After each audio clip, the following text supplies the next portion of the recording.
May binata sa San Pablo, Zamboanga del Sur na kapag nagpapagupit, inaabot ng siyam-siyam. Hindi lang kasi buhok nito sa ulo ang ginugupitan.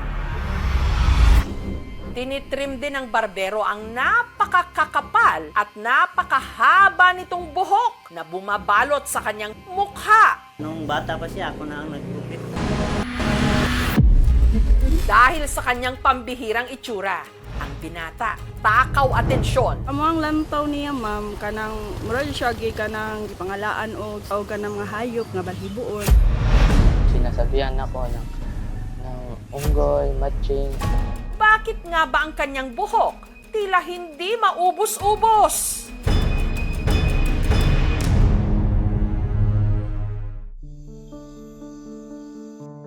Grade 9 na ngayon si James dahil sa pambihirang kapal at haba ng kanyang buhok sa mukha at katawan. Ang kanyang kalaban, init ng panahon. Ang madalas kong ginagawa ay maghubad ng t-shirt kasi naiinitan ako. Kaya 4 na beses sa isang araw daw siya kung maligo.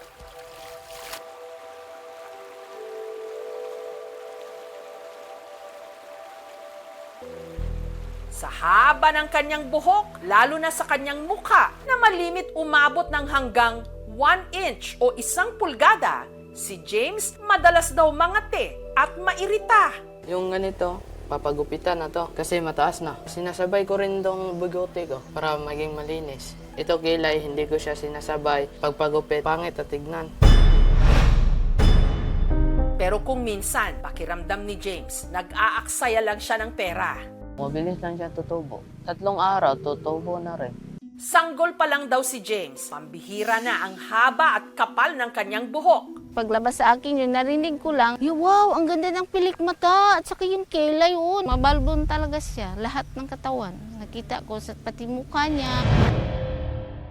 Sa kabila nito, pakiramdam nila, si James may dalang swerte. Nalo ko dati, noong 2022, 10,005 pesos ang taya. Last naman yung 10 pesos, tapos 4,000. Magsabi sa akin, swerte kanyang anak mo, itago mo yan, baka nakawin. Hindi naman pwede yan itago yung anak ko, kahit ganito yung anak ko. Kailangan ilabas talaga. Gayunman, ang iniisip daw ni Julia kung bakit ganito kabalbo ng kanyang anak dahil sa kanyang pinaglihian. Hindi pa ako buntis, hindi talaga ako nagkakain ng balut. Mabuhok din siya, ayaw ko talaga sa kanya. Pero pag naglihi ko, madami na ako nakain. Pero sa paglipas ng mga taon, Binubuli nila ako. Ang madalas ko pong naririnig sa ibang tao, yung sinasabihan ako ng unggoy, matching. Masakit sa pakiramdam. Nagkaroon kasi ng gulo sa school. Sinuntok daw yun siya, then sinuntok din niya. Hindi ka makatapos sa pag-aral kung ganyan ka. Pagbayaan mo na. Yung salita yun, pagkatapos wala na. Sabi ko. Sarili mo talaga. Pag nasasaktan si James, masaktan ako. Lalo. Ganun talaga.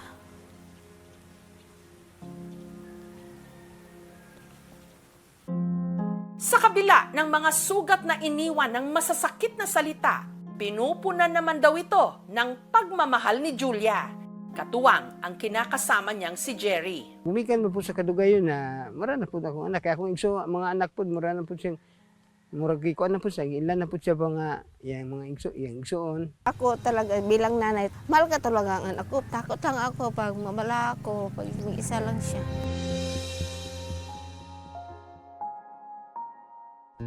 Empleyado si Julia sa kanilang barangay hall. Si Jerry naman, barangay tanod. Siya ako may tinghaton na niya sa eskwelahan. Muna nga, taghapon, buntag, haton, hapon, kuha. 3 taon pa lang daw si James nung naghiwalay ang kanyang nanay at tatay. Wala po akong natatandaan kasi 3 years old ako. Nandito na kami. Nandun kasi siya sa Cotabato. Hindi na kami nagkikita ng personal. Noon naman, papadala talaga ng pera ng tatay ni James. Kaya minsan nagatawag yan siya, James talaga yung hinahanap. Na ako'y nakitaan mga idol, mga usa ka bata nga ang iyang balibo sa iyang naong piting bagaa.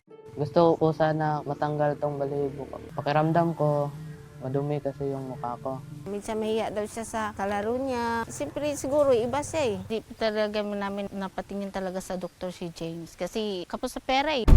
Pero ano nga ba ang tunay na dahilan sa pambihirang paghaba at pagkapal ng buhok niya sa kanyang mukha't katawan? Susunod, Sinasabihan ako ng unggoy, matching. ipinakonsulta ng aming team si James sa dermatologist. Si James has what we call Dinala siya ng aming team sa isang barbero para ma-makeover. Kagwapo pa talaga yung anak ko. Nitong Sabado, ipinakonsulta ng aming team si James sa dermatologist. wala ba kay mga komplikasyon nga imuhang na matud-an? Si James, posible raw na may kondisyong napakapambihira ang tinatawag na hypertrichosis o werewolf syndrome. Si James has what we call congenital generalized hypertrichosis. Congenital kasi it was present at birth. Generalized kasi sa buong katawan nakikita. Hindi siya because of the lihi. It's more of genetic mutation. It's more of the medications that the mother has been exposed to nung nagbubuntis siya. So first, tatanggalin natin yung buhok, isi-shave natin. What I'm going to do with James is to use a 1064 long pulse Nd:YAG laser. It's one of the treatment that has a very good result for permanent laser hair removal. Relax lang tayo. Ibababa na namin yung bed, ha?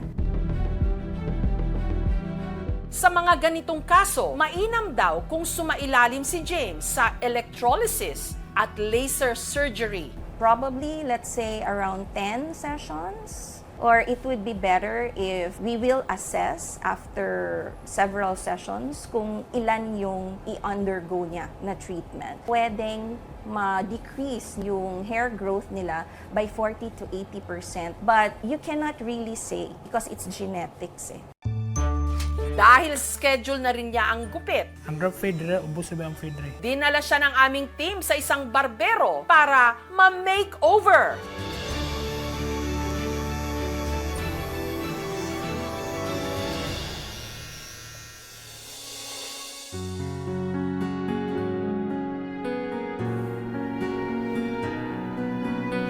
Tiya kayo eh. Nagulat nga, uy, maputi pala, gwapo pa talaga yung anak ko. Ang ating mga buhay, pare-parehong may mga kulang at sobra. Mabuti na lang at may mga taong pilit pinupunan ang mga puwang at lubos na tinatanggap kung sino at ano tayo.